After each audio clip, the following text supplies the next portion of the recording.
চিত্রনায়ক শাকিব খানকে অবাঞ্ছিত ঘোষণা করে আজীবনের জন্য নিষিদ্ধ করার ঘটনায় বাকরুদ্ধ হয়ে পড়েছেন তার স্ত্রী অপু বিশ্বাস। তিনি এ বিষয়ে কথা বলতে অনীহা প্রকাশ করেছেন। তবে তিনি বলেন, কোনো শিল্পীকে নিষিদ্ধ করা ঠিক নয়। হুট করেই চলচ্চিত্র শিল্পী সমিতির সদস্যপদ বাতিল করাও ঠিক না। এ বিষয়ে চলচ্চিত্র সংশ্লিষ্টদের আরও ভেবে দেখার অনুরোধ করব।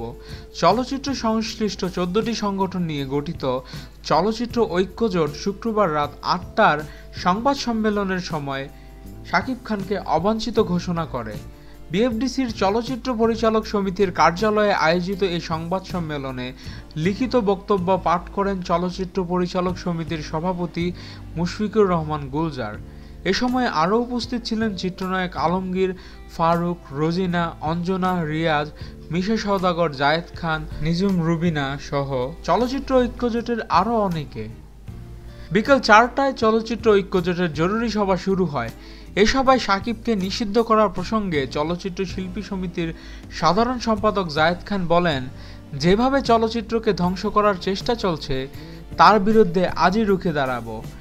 শাকিব খান সকল সিনিয়র শিল্পীদের স্টুপিড বলে গালি দিয়েছেন। এত বড় সাহস তিনি কোথায় পান? রিয়াজ বলেন, চলচ্চিত্রকে বাঁচাতে হলে আমাদের কঠোর অবস্থানে যেতে হবে।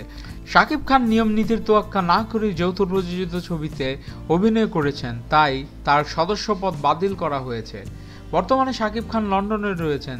জানা গেছে চলচ্চিত্র ঐক্যজোটের এই সিদ্ধান্তে অনেকটাই ভেঙে পড়েছেন তিনি। আপনাদের মতামত কি এই বিষয়ে?